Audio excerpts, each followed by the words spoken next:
Pegando um gancho, então, nessa resposta, eu acho que é importante também. Uma das questões sobre educação no Brasil, de um aluno, é saber das suas propostas no campo de educação em Natal.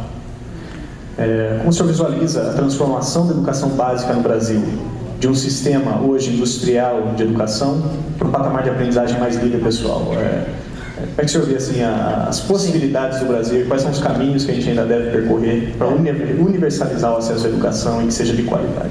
Sem dúvida, essa é uma questão vital, mas evidentemente num tempo muito curto não é difícil cobrir todas as questões, mas eu primeiro queria dizer o seguinte, que se você olhar hoje nos índices que medem sistemas educacionais por países, certamente em todos eles que vocês forem usar, a habilidade de ler textos, a habilidade matemática, conhecimento científico, um paizinho chamado Finlândia está lá em cima de todos os rankings, certamente entre os 3 primeiros em qualquer um desses itens, né? Em 1970, na Finlândia, não é muito tempo atrás, a situação era muito diferente. E a Finlândia enfrentava um problema dramático, porque o sistema educacional finlandês estava numa crise tremenda. Evidentemente que a Finlândia não tinha 60 milhões de pessoas no sistema educacional público, como é o caso brasileiro, né? Quase um país inteiro estudando. Mas em 4 décadas, 5 décadas, a Finlândia foi de um país mediano, medíocre, para o líder em todos os índices de avaliação educacional. Porque ele optou, como um país, como sociedade, não como governo, mas como sociedade, em usar a educação como a mola promotora da cultura finlandesa. Ou seja, os professores foram transformados virtualmente em heróis nacionais, porque eles se transformaram em arautos, em propagadores da herança da cultura finlandesa. Hoje, a carreira mais disputada na Finlândia no ensino superior é de professor. E não é porque os professores ganham mais do que ganham em outros lugares do mundo, pelo contrário, o salário é muito modesto. Só que o que eles fizeram foram transformar as escolas finlandesas em escolas protagonistas, onde os professores e as crianças têm voz. Porque o outro problema do nosso sistema educacional é que nós não damos voz ao nosso consumidor, que são as crianças que frequentam as nossas escolas. As crianças querem aprender. Aprender, adquirir conhecimento de uma maneira bem feita é divertido, é lúdico.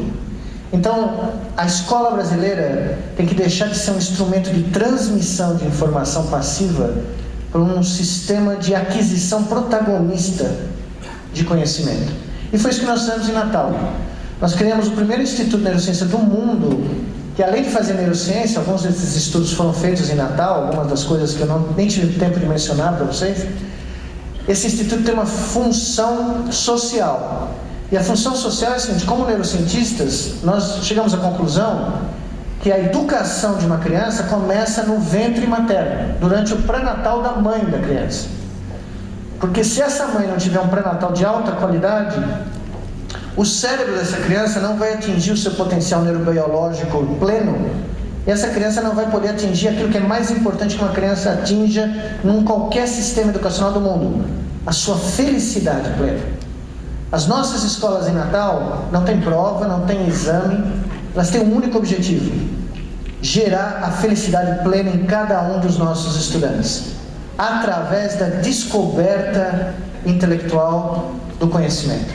As nossas crianças aprendem fazendo ciência. Todas as nossas classes são em laboratórios de ciência.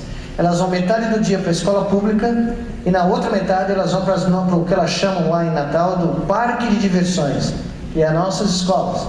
Porque elas aprenderam a derivar as leis de Kepler, não como nós aprendemos, a maioria de nós, lendo um livro que ninguém entende que diabo aquele monge estava fazendo no meio de lugar nenhum, né? Na realidade, Kepler derivou as leis dele por umas medidas de um outro cara chamado Tycho Brahe, que media as luas e os planetas ao longo dos anos com uma precisão impressionante. Pois bem, os nossos alunos usam telescópios para medir as luas de Júpiter. Eles constroem as leis de Kepler, eles derivam os teoremas de Pitágoras, por exemplo, construindo triângulos retângulos. Ou seja, é uma educação participativa. E nós escolhemos o pior distrito educacional do Brasil, a periferia de Natal, na cidade de Macaíba, 4 das piores escolas do país. As crianças eram tidas como intocáveis aos 10 anos de idade. Elas já tinham sido abandonadas pelo sistema como situações irremediáveis. E hoje essas crianças de Macaíba, de Cidade Esperança, na periferia de Natal, estão entrando na Universidade Federal do Rio Grande do Norte, estão entrando no IFET do Rio Grande do Norte, estão disputando Olimpíadas de Ciência pelo Brasil afora, estão vindo disputar o vestibular da USP.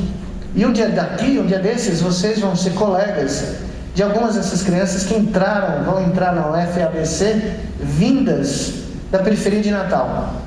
Porque essas crianças hoje te olham na cara, te olham nos olhos. Elas chegavam na nossa escola olhando para o chão, porque o adulto era o símbolo de um elemento repressor, o limitador da felicidade.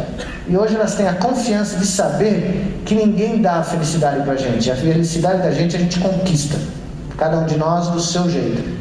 E elas estão conquistando a delas pela educação protagonista.